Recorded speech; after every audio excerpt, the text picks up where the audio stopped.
E se a base de uma das maiores crenças do mundo não fosse exatamente fé? E se fosse, na verdade, um caso arquivado? Um conjunto de fatos que poderiam ser investigados e, quem sabe, até desmentidos. Olha, essa frase do Alan Richardson não é só uma reflexão. É praticamente uma acusação formal. Ela bota a história no banco das testemunhas e basicamente diz que, para essa fé em específico, o passado não é só um detalhe. É o alicerce. E se esse alicerce for falso, bem, a casa toda vem abaixo. Essa é a pergunta que vale 1 milhão. É a questão que move nossa investigação hoje. É a dúvida que alimenta os céticos e, ao mesmo tempo, o desafio que define quem crê. Então vamos juntos abrir esse arquivo e dar uma olhada nas provas.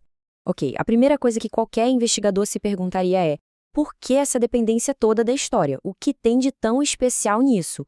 Por que essa fé não pode simplesmente existir como, sei lá, uma filosofia, um conjunto de mitos? E aqui está o ponto central. É a história que âncora essa crença na realidade. Pensa bem, sem eventos históricos concretos, Jesus de Nazaré não seria mais relevante para a vida de alguém do que Thor, Odin ou Zeus. A história é o que faz a linha divisória entre teologia e mitologia. É o que transforma tudo em algo que, em tese, pode ser testado. E é aí que a gente chega no que os teólogos gostam de chamar de o escândalo. Porque, ao amarrar um sistema de crenças a eventos históricos que podem ser verificados, ele se torna absurdamente vulnerável. É uma aposta de tudo ou nada. E aqui a gente vê a grande diferença. Em muitas religiões, a salvação está ligada a seguir leis, a obedecer regras que são meio que atemporais. O contexto histórico onde essas leis surgiram é importante, claro, mas não é a peça central. Já no cristianismo, a própria salvação é um evento histórico. Se a cruz não aconteceu, a base para o perdão simplesmente some. Não tem um plano B. Essa citação resume o dilema perfeitamente. Essa dependência da história é, ao mesmo tempo, o maior risco e a maior reivindicação de autenticidade da fé. Ela oferece um critério de checagem, de verificação, que a maioria das outras religiões simplesmente não tem. Bom, isso tudo nos leva a um obstáculo gigantesco. Mesmo que a história seja tão crucial, como é que a gente pode saber o que de fato aconteceu há 2000 anos? O passado não está simplesmente perdido para sempre?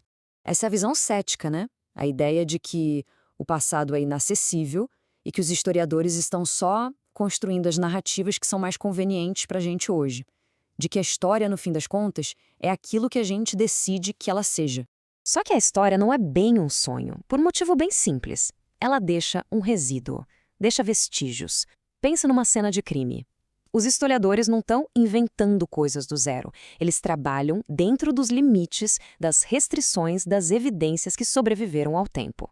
E esse resíduo vem de várias formas. A gente tem documentos escritos, claro, ruínas e artefatos que a arqueologia desenterra, moedas que nos dão datas e nomes e até fragmentos de papiro. Não é um sonho, sabe? É mais como um quebra-cabeça com peças reais. Então, a grande pergunta é: como os historiadores separam o que é fato do que é ficção? O que vamos revelar agora é basicamente o segredo da profissão. É um kit de ferramentas forenses que os especialistas usam para interrogar o passado, uma vantagem que pouca gente conhece. E olha, isso aqui não é questão de opinião, são critérios objetivos que foram desenvolvidos ao longo de séculos para testar a credibilidade de relatos antigos. Pensa nessas regras como uma espécie de detector de mentiras para a história. Ok, vamos analisar isso aqui. Atestado múltiplo, bem simples. Se várias fontes que não têm ligação entre si relatam o mesmo evento, a chance de ser verdade aumenta muito. Dissimilaridade. Essa busca por detalhes que não servem nem à tradição judaica da época, nem à agenda da igreja que veio depois. Isso sugere que a informação é autêntica. O critério do constrangimento é poderosíssimo. Por que alguém inventaria algo que deixa seu líder ou seu movimento numa posição ruim? E por último, a história tem que fazer sentido, né? As ações que são relatadas precisam ser compatíveis com o fato de que a pessoa acabou executada por Roma. Chega de teoria. Agora que a gente tem as ferramentas, vamos aplicar esse teste numa das alegações mais cruciais da história.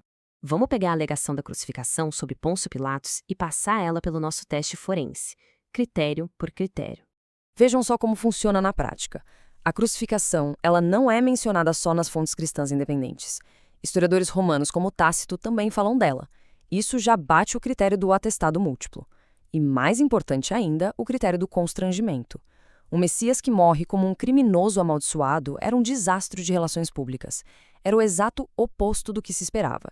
O fato de que eles não só não esconderam esse detalhe embaraçoso, mas o tornaram a peça central de tudo, sugere muito fortemente que eles estavam relatando um fato que simplesmente não podiam negar. A questão, então, parece que nunca foi a falta de evidências, mas talvez a falta das ferramentas certas para analisá-las. Ferramentas que agora estão disponíveis. A história, no fim, não é uma série de mentiras, é uma investigação. E a decisão final sobre se essa fundação é de rocha ou de areia, bem, essa pertence a quem examina as provas.